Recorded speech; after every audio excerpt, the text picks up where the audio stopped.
Immerse yourself in the profound insights offered by Father Chuck Belmonte as he delves into daily reflections on various gospel passages from the Bible. June 25th, Wednesday. Should I fear God? What is the meaning of the fear of the Lord?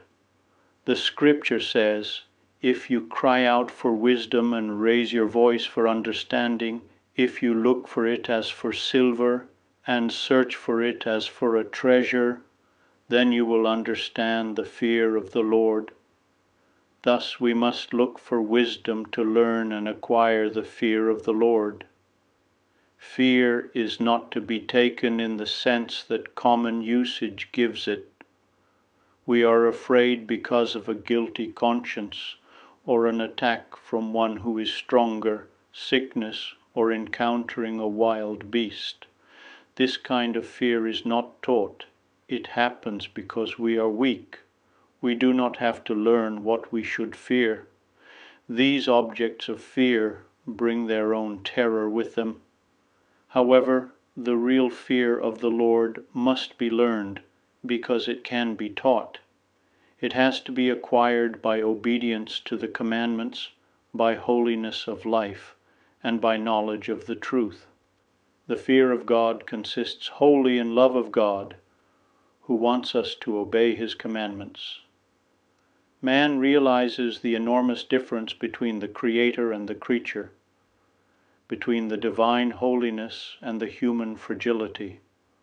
Our love for God is entrusted with its own responsibility to observe his counsels, to obey his laws, to trust his promises.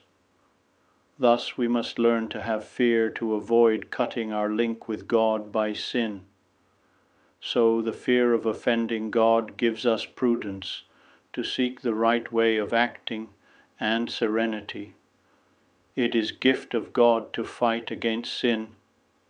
He who continues to delight in wickedness, what wonder is it if he fears death and judgment? Nevertheless, it is good that, if the love of God does not restrain you from sin, the fear of hell at least should restrain you. For he who sets aside the fear of God cannot continue in a good life for long, but will rapidly fall into the snares of the devil. Show us, O our good Master, some way in which we may live through life's most dangerous warfare without frequent surprise. The best way that we can do this, daughters, is to use the love and fear given to us by His Majesty. For love will make us quicken our steps, while fear of the Lord will make us look where we are setting our feet, so that we shall not fall on a road where there are so many obstacles. Along that road all living creatures must pass, and if we have these two things, we shall certainly not be deceived. Love and fear of God. These are two strong castles from which we can wage war on the world and on the devils. I would be delighted to extend an invitation to you once again tomorrow for another insightful reflection on the Gospel by Father Belmonte.